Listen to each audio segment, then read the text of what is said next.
কারি পাতা, চিনেবাদাম এবং সুজির যে ঝুরি সমস্ত কিছুকে ভালো করে মিশিয়ে নিলাম। এবার এর মধ্যে কিছু মশলা আমি মেশাবো যাতে এটার টেস্টটা আরো অনেক গুণে বেড়ে যায়। খুব সহজেই কিন্তু সুজি দিয়ে ঝুরি ভাজা তৈরি করে ফেললাম। এরকম সুজি দিয়ে ঝুরি ভাজা আগে কখনো কেউ তৈরি করেছেন কিনা আমাকে কিন্তু কমেন্ট বক্সে কমেন্ট করে জানাতে ভুলবেন না। অবশ্যই কিন্তু কমেন্ট করে জানাবেন। নমস্কার বন্ধুরা, সানার কিচেনে আপনাদের সবাইকে স্বাগত জানাচ্ছি আবার একটা নতুন রেসিপি দেখার জন্য।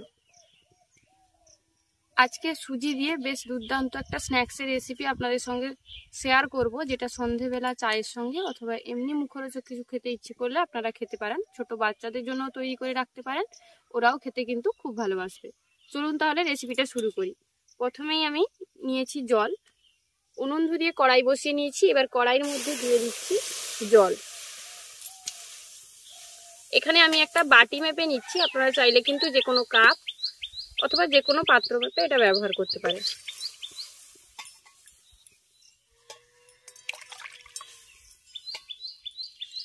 আমি এখানে 4 বাটি পরিমাণে জল দিলাম।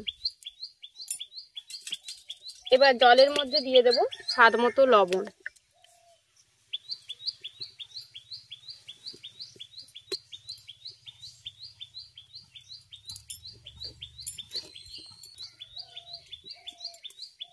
লবণটা দেওয়ার পর জলটাকে খুব ভালোভাবে ফুটতে দেব, যাতে জলটা খুব ভালোভাবে গরম হয়ে যায়। জল খুব ভালোভাবে গরম হয়ে ফুটে উঠেছে। এবার এখানে আমি নিয়েছি সুজি। যতটা পরিমাণে জল দিয়েছি তার অর্ধেক পরিমাণে সুজি নেব। 4 বাটি জল দিয়েছিলাম, তার জন্য এখানে আমি 2 বাটি সুজি ব্যবহার করব। প্রথমে 1 বাটি সুজি নিয়ে এখানে দিয়ে দিলাম। আর সুজিটা দেওয়ার সঙ্গে সঙ্গে কিন্তু হাতা, খুন্তি বা যে কোনো কিছু দিয়ে এরকম মেশাতে থাকতে হবে এটাকে।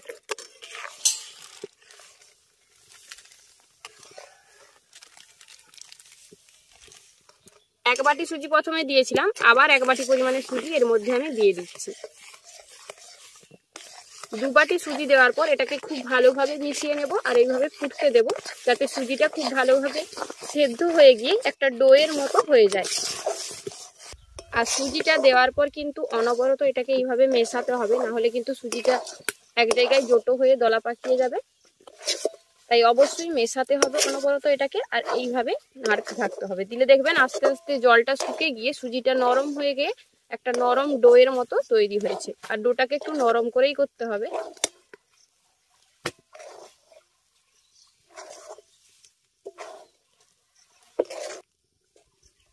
দেখুন এটা একটা ডোয়ের মতো হয়ে গেছে। আর একটু নরম থাকতে থাকতে এটাকে নামিয়ে নেব। বেশি কিন্তু শুকিয়ে নিলে এটা শক্ত হয়ে যাবে, একটু নরম রেখে এটাকে একটা পাত্রে নামিয়ে নিচ্ছি। নামিয়ে নেওয়ার পর এটাকে ঠান্ডা করে নিতে হবে, যাতে এটা খুব ভালোভাবে হাত দিয়ে মাখতে পারি, মানে হাত দিয়ে ছোঁয়া যাবে সেরকম ঠান্ডা এটা করে নিতে হবে। সেটা ঠান্ডা হতে হতে ততক্ষণে আমরা যেটা দিয়ে স্ন্যাক্সটা বানাবো সেটা রেডি করে নিচ্ছি। এখানে আমি এরকম একটা ঝুরি মেকার নিয়েছি, বা ইডলি আপ্পাম মেকারও বলে। আরও অন্য ডিজাইনের এগুলো পাওয়া যায়, অনলাইন থেকে আপনারা এগুলো কিনে নিতে পারেন, অথবা যে কোনো শপের দোকানগুলো যে হয় বড় বড় দোকানগুলো সেখানেও কিন্তু অনেক সময় পাওয়া যায়। তবে অনলাইনে সবসময় অ্যাভেলেবেল আছে, আপনারা পেয়ে যাবেন এটা। এবার এটাকে আমি প্রথমে ভালো করে সেট করে নেব। এখানে দেখুন অনেকগুলো ছাঁচ আছে, এগুলো দিয়ে আপনারা কিন্তু চানাচুরও তৈরি করতে পারবেন। এই ছাঁচগুলো দিয়ে বাড়িতে সহজভাবে কিভাবে চানাচুর তৈরি করা যায় সেটাও আমি আপনাদের একদিন তৈরি করে দেখাবো। আজকে আপনাদের এই সুজিটা দিয়ে ঝুরি তৈরি করে দেখাবো, বা সেউ ভাজা তৈরি করে দেখাবো। এই যে দেখুন অনেকগুলো ছাঁচ আছে, আমি এখানে সবচেয়ে মিহি যে ছাঁচটা সেটাই ব্যবহার করছি। এই দেখুন সবচেয়ে একদম ছোট ছিদ্র যেটাই আছে সেটাই নিচ্ছি। তার থেকে সামান্য একটু বড়টাও আছে, কিন্তু আমি এগুলো নেব না। সবচেয়ে ছোট যেটা আছে সেটাই নিচ্ছি আমি। এবার এই ছাঁচটার মধ্যে খুব ভালো করে তেল মাখিয়ে নিতে হবে। দেখুন ছাঁচটার গায়ে ভালো করে আমি তেল মাখিয়ে নিচ্ছি। নিচের এই যে ঢাকনাটা আছে এটার উপরে আমি তেল মাখিয়ে এই যে ছাঁচটা দিয়ে তৈরি করব ঝুড়িটা, একদম সরু ছাঁচটা দিয়ে তেল মাখিয়ে নিয়ে এখানে বসিয়ে দিলাম। এবার এই যে কৌটোটা আছে এটার ভেতরেও খুব ভালো করে তেলটাকে মাখিয়ে নিতে হবে। আর অবশ্যই কিন্তু কোনো ফ্লেভার ছাড়া যে তেলগুলো হয়, মানে সাদা তেল ইউজ করবেন। খুব ভালো করে মাখিয়ে নিয়েছি। এবার এই ঢাকনাটার উপরে একটা সাইড এরকম বসিয়ে দিচ্ছি।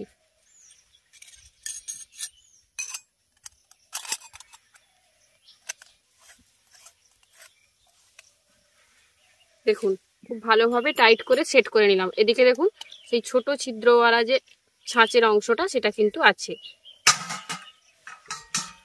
এবার এর গায়ে এই যে নিচের দিকে দেখুন, এটার উপরেও ভালো করে একটু তেলটা মাখিয়ে নিচ্ছি। এবার তেলটা মাখিয়ে ভালো করে এটাকে এইভাবে রেখে দেব। ঝুরি ভাজার জন্য যে সুজির মিশ্রণটা তৈরি করে রেখেছিলাম সেটা কিন্তু এবার হাত দিয়ে ছোঁয়া যাচ্ছে। এবার হাতের মধ্যে অল্প পরিমাণে সাদা তেল মাখিয়ে নিয়ে এটাকে একটু খুব ভালো করে মথে নিতে হবে।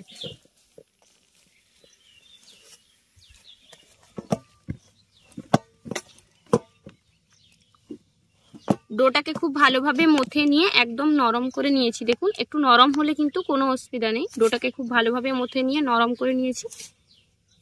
এবার এর থেকে এরকম একটা লেচি কেটে নিয়ে এইভাবে লম্বাটে করে নেব, একটু যাতে ছাঁচটার মধ্যে ঢুকাতে একটু সুবিধা হয়।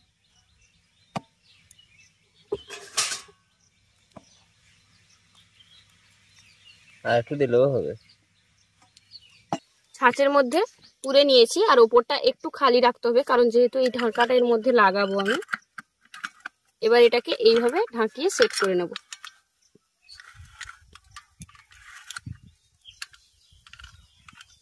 সেট করে নিয়েছি।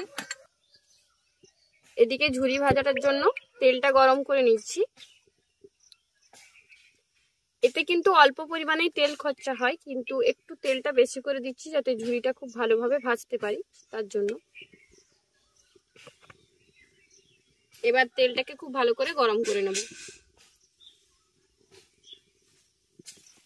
আরে তুমি এর মধ্যে ছেড়ে দিলে আমি আস্তে আস্তে। উঠে করে যাবে কেন তুমি? তেল গরম হয়ে গেছিল নাকি? ও বাহ, ঝুরি ভাজা যেরকম গোল গোল হয়ে এটা তো ছেড়ে ছেড়ে যাচ্ছে নাকি? সুন্দর ছেড়ে যাবে, কোনো টেনশন নেওয়ার দরকার নেই। বাহ ভালো। এটা ভাজা হয়ে গেছে, এবার এটা তুলে নেব। এইভাবে একটু লাল লাল করে আমি ভেজে নিচ্ছি। আপনারা চাইলে কিন্তু আরেকটু সাদা কালারও করতে পারেন, তবে যেহেতু ঝুরির মতো করে করছি তাই একটু লাল করলেই বেশি ভালো লাগে দেখতে, আর একটু মচমচে করে ভাজাও হয়। ডিজাইনটাও বেশ সুন্দর এসছে। চলুন, এতক্ষণ তো আমি ভাজছিলাম, এখন আমার কাছ থেকে একজন ছাড়িয়ে নিয়েছেন, ওনার নাকি বেশ মজা লাগছে এটা, উনি এখন ভাজবেন এটা। এই দেখুন কিরকম ভাবে পড়েছে। আবার এদিকে ভয়ও আছে, তেলের কড়াকে আপনি যে কোনো রান্নার জিনিসকে রান্না করতে করতে যদি ছিটিয়ে আসে ওনার প্রচুর ভয়। এগুলোকে মাঝে মাঝে একটু কেটে দিতে হবে, এই যে এইভাবে। তোমার এক্সপেরিমেন্টের বুদ্ধি আছে, মজা লাগছে বলো? হ্যাঁ, বাবু ভাই কা স্টাইল রে। বাবু ভাইয়া কা স্টাইল, কিন্তু মনের মধ্যে ভয়ও আছে যদি তেল ছিটিয়ে আসে। বাহ, আমার থেকে খুব ভালো শক্তি লাগিয়ে প্রেসার দিতে পারছেন।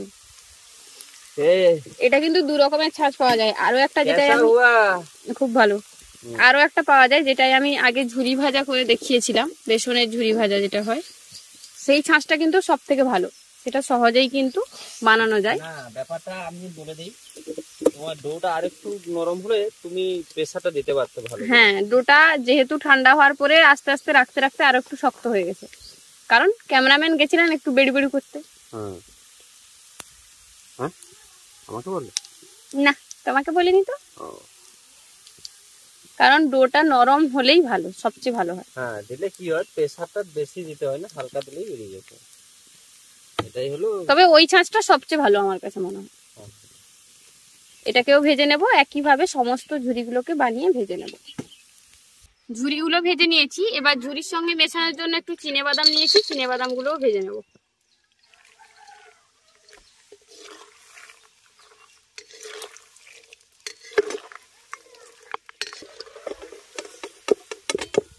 চিনেবাদামগুলোও ভেজে নিলাম।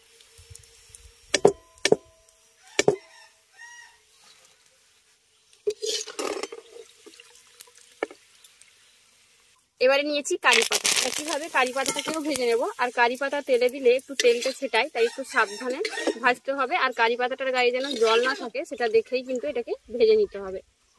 তবে অল্প তেলে আপনারা একটু কড়াইতে এটা ভেজে নিতেও পারেন আলাদা করে। একইভাবে কারি পাতাটাও ভেজে নিয়ে ওটার সঙ্গে মিশিয়ে দেব, এতে কিন্তু ঝুরি ভাজা বা সেউ ভাজার ফ্লেভারটা খুব ভালো আসে।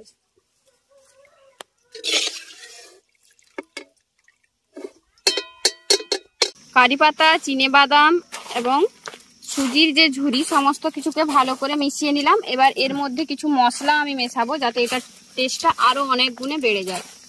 খুব সহজেই কিন্তু সুজি দিয়ে ঝুরি ভাজা তৈরি করে ফেললাম। এরকম সুজি দিয়ে ঝুরি ভাজা আগে কখনো কেউ তৈরি করেছেন কিনা আমাকে কিন্তু কমেন্ট বক্সে কমেন্ট করে জানাতে ভুলবেন না, অবশ্যই কিন্তু কমেন্ট করে জানাবেন। এবার এর মধ্যে আমি কিছু জিনিস দিয়ে দিচ্ছি একটু গুঁড়ো চিনি। এতে কি হবে, একটু চটপটা মিষ্টি মিষ্টি বেশ টেস্ট আসবে, তাই গুঁড়ো চিনিটা ব্যবহার করছি। সেই সাথে দিচ্ছি বিট লবণ আর দেব চাট মশলা। এবার সমস্ত কিছুকে খুব ভালো করে মিশিয়ে নেব। হয়ে গেল আমাদের চটপটা মিষ্টি মিষ্টি, মানে টকটক মিষ্টি মিষ্টি সব রকম স্বাদ থাকবে চটপটা সুজির ঝুরি ভাজা। দেখে কিন্তু কেউ বুঝতেই পারবে না এটা আমরা কি দিয়ে বানিয়েছি। সুজি দিয়ে যে এত সহজে তৈরি করা যায়, আর এটা কিন্তু বেসনের থেকেও আরো হেলদি হবে। ছোট বাচ্চাদের জন্য আপনারা এইভাবে ঝুরি ভাজাটা তৈরি করতে পারেন, ওরা কিন্তু খুব পছন্দ করবে। আর এখানে আমি শুধু চিনেবাদাম মিশিয়েছি, আপনারা চাইলে কিন্তু অন্যান্য যে ড্রাই ফ্রুটস গুলো হয়, কাজু, তারপর কিশমিশ, এগুলোও কিন্তু মেশাতে পারেন। এবার প্রথমে ফার্স্ট আজ আমি টেস্ট করব। হ্যাঁ করো।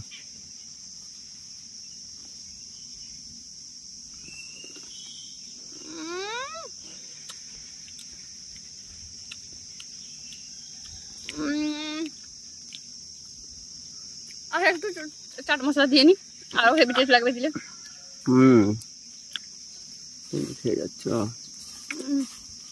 আমি খাচ্ছি, একজনের দেখে হিংসে হচ্ছে, সেটা বুঝতেই পারছেন। এসে করছে, হাত বাড়াচ্ছে, কিন্তু দেবো না, আজকে সব আমি খেয়ে নেবো। আমাদের আজকের এই সুজির ঝুরি ভাজা রেসিপিটা আপনাদের কেমন লাগলো অবশ্যই কমেন্ট করে জানাবেন। ভালো লাগলে বরাবরের মতো ভিডিওটিতে একটু লাইক করে আপনার ফ্রেন্ডস এবং ফ্যামিলির সঙ্গে ভিডিওটা শেয়ার করার অনুরোধ রইল। আর যেসব বন্ধুরা চ্যানেলে নতুন তারা অবশ্যই কিন্তু চ্যানেলটি সাবস্ক্রাইব করে নেবেন, সেই সাথে ফেসবুক পেজটিও ফলো করে নেবেন। আজ তো এই পর্যন্তই। আর অবশ্যই কিন্তু এই ঝুরি ভাজাটা একবার বাড়িতে ট্রাই করবেন, আর ট্রাই করলে আমাকে কমেন্ট করে জানাতে ভুলবেন না, কারণ এই ইউনিক ঝুরি ভাজা রেসিপি জাস্ট স্বাদে অতুলনীয়। কোনো কথা হবে না, আমি খেয়ে থাকি, তারপর কথা। আজকের জন্য এখানেই টাটা।